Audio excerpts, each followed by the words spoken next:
नमस्कार दोस्तों आज का वीडियो में मैं बात करूंगा why womens are blamed for everything in our society.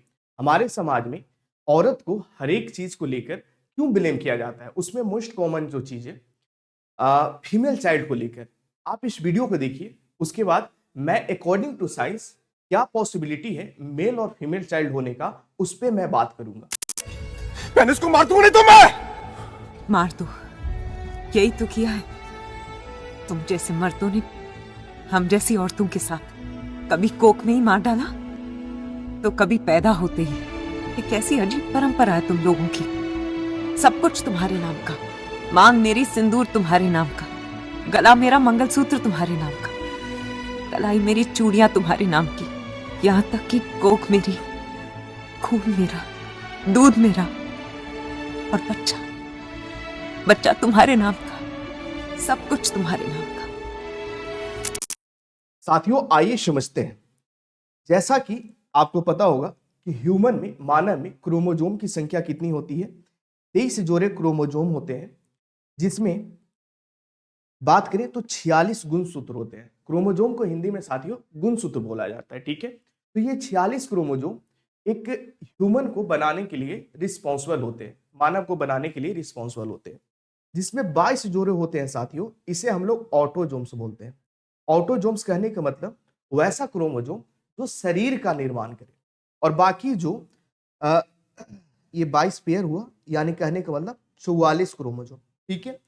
और बात करें एक क्रोमोजोम होता है, एक पेयर, वो 6 क्रोमोजोम होता है साथियों, ठीक है। एक पेयर जो होता है वो 6 क्रोमोजोम होता है। 6 क्रोमोजोम कहने का मतलब वैसा क्रोमोजोम जो लिंग का निर्माण करे, ठीक है।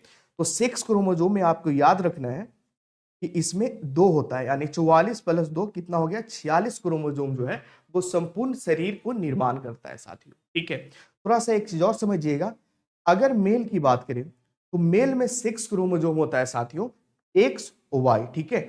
और फीमेल में 6 क्रोमोजोम होता है, एक्स एक्स।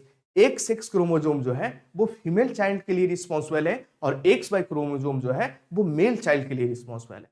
अब इसे हम लोग क्रॉसिंग ओवर करवाते हैं और उसके बाद समझते हैं। मैं आपको प्रजनन तंत्र में साथियों ये समझाया था कि मेल गैमेट, यानी जो मेल से गैमेट आता है उसे हम लोग शुक्राणु बोलते हैं, स्पर्म बोलते हैं, और एक गैमेट फीमेल से आता है, ठीक है। निषेचन के दौरान फीमेल से जो आता है उसे हम लोग अंडाणु बोलते हैं, एग बोलते हैं। निषेचन क्रिया के दौरान ये दोनों आपस में मिलके साथियों जाइगोट का निर्माण करता है। फिर जाइगोट फर्दर इम्ब्रियो बनता है, और इम्ब्रियो जो है वो यूटेरस में जाकर इम्प्लांट होता है। उसके बाद वो फीटस लाइफ में चला जाता है। फीटस धीरे धीरे डेवलप करके नवजात शिशु बनता है, ठीक है। तो मैं यहाँ पे ये समझाना चाह रहा हूं कि जो मेल गैमेट होता है, शुक्राणु होता है, उसका पोलोइडी जो होता है साथियों वो हैप्लॉइड होता है, ठीक है। और जो फीमेल गैमेट होता है उसका भी पोलोइडी हैप्लॉइड होता है, ठीक है।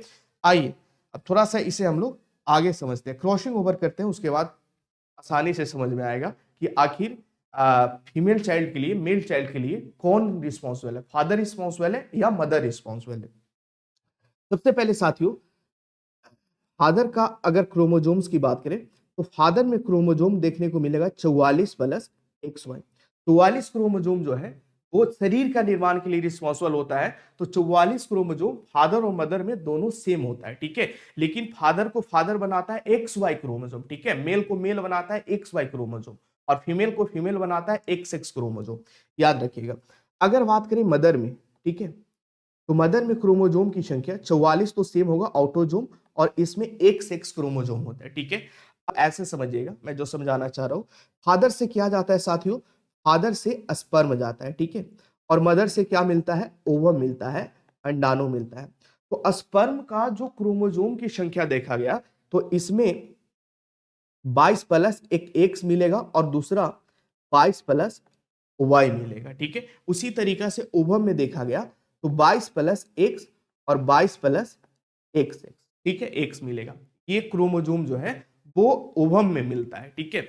अब बात आता है कि साथियों अगर 22 प्लस वाई और 22 प्लस एक्स आपस में मिलकर, ठीक है, जाइगोट का निर्माण करता है, तब जो चाइल्ड बनेगा वो मेल बनेगा, ठीक है।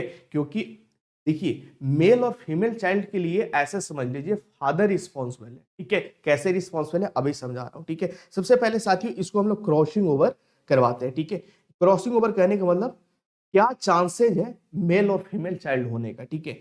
तो पहला फादर का जो क्रोमोजोम है वो मदर का क्रोमोजोम से मिलता है, तो यहाँ पे जो मिल रहा है साथियों ये 44+1 6 बन रहा है, यानी फीमेल चाइल्ड बनेगा, ठीक है। फीमेल चाइल्ड मिलेगा। अगर यही क्रोमोजोम मदर्स का ये वाला क्रोमोजोम के साथ मिलता है तो भी 44+1 यानी फीमेल चाइल्ड ही बनेगा। लेकिन आप थोड़ा सा ध्यान दीजिएगा, अगर 22+y है ना, 22+y फीमेल का 22+x के साथ मिल रहा है तो 44+6y अब क्या बनेगा, मेल चाइल्ड बनेगा। उसी तरीका से 22+y 22+x वाला के साथ मिलेगा तो 44+xy यानी कहने का मतलब मेल चाइल्ड का निर्माण करेगा। तो अब यहाँ पे आपको ये समझना है कि मदर के पास तो एक्स वाला क्रोमोजोम होता है भाई, लेकिन फादर के पास वाई और एक्स दोनों क्रोमोजोम होता है। तो वाई जिसमें फादर देगा, ठीक है, फादर का क्रोमोजोम वाई वाला क्रोमोजोम मदर का जिस एक्स वाला क्रोमोजोम के साथ मिल गया तो वो जो चाइल्ड बनेगा वो मेल चाइल्ड बनेगा, ठीक है साथियों। तो यहां पे रिस्पॉन्सिबल कौन हुए, फीमेल और मेल के लिए रिस्पॉन्सिबल कौन हुए, फादर। फादर का गुणसूत्र जो है वो मेल और फीमेल चाइल्ड के लिए रिस्पॉन्सिबल है, ठीक है। लेकिन सोसाइटी में वुमेन्स को ब्लेम किया जाता है, लेकिन वुमेन्स का कोई इसमें गलती नहीं है, ठीक है। मेल जो चाहेगा, ठीक है, जो मेल चाहेगा उसके बेसिस पे फीमेल और मेल चाइल्ड होगा। ये चीज आपको समझ में आ गया। तो यहाँ पे आप लिख सकते हैं कि मेल और फीमेल चाइल्ड होने का जो रेशियो है वो परसेंटेज कितना है, तो 50% है, ठीक है। ऐसा कोई जरूरी नहीं है कि सिर्फ मेल ही होगा, 50-50 चांसेज है मेल या फीमेल होने का, ठीक है। अब बात आता है कि कौन रिस्पॉन्सिबल है, किसका गुणसूत्र रिस्पॉन्सिबल है।